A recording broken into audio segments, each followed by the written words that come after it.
MLC కవిత బెయిల్పై కాంగ్రెస్ నేతల కామెంట్లు తప్పుపడుతున్న బీఆర్ఎస్ కు కౌంటర్ ఇచ్చారు కాంగ్రెస్ సీనియర్ నేత జగ్గారెడ్డి.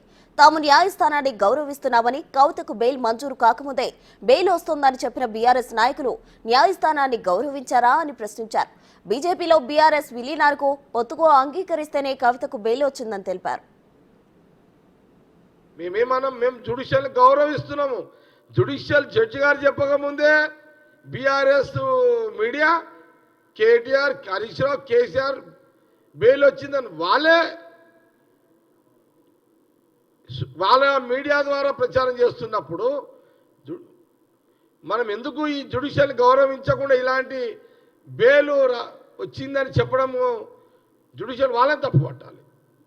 కాంగ్రెస్ పార్టీ అనే అధికారం ఎవరికి లేదు. మేము చాలా క్లియర్గా జ్యుడిషియల్ పట్ల మేము అందుకే అంటున్నాం కదా, జడ్జి గారు చెప్పకముందే కేటీఆర్ చెప్పేసిండు, జడ్జి గారు చెప్పకముందే సోషల్ మీడియా బీఆర్ఎస్ చెప్పేసింది. దీన్ని జ్యుడిషియల్ గమనించాలని కాంగ్రెస్ పార్టీ కోరుతున్నది. ఈడీ అడ్వకేట్ వాదించిండు. ఏమని వాదించిండు? కవితనే main main main main main villain Kavitha. Okay, liquor business, liquor mafia business king ఎవరు? కవిత. కవితకేమో liquor mafia king villain Kavitha. ఈమెకు 5 నెలలకు వచ్చింది.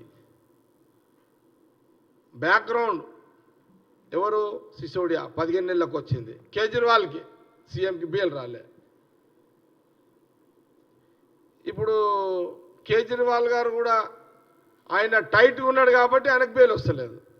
మరి దీన్ని బట్టి మనకేం స్పష్టంగా తెలుస్తుంది కదా, ఇంత క్లియర్ పిక్చర్ ఉంది ముంగట. కాబట్టి ఇది డైరెక్షన్ బీజేపీ గవర్నమెంట్.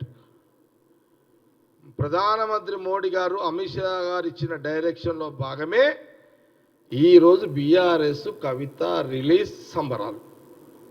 2 రకాల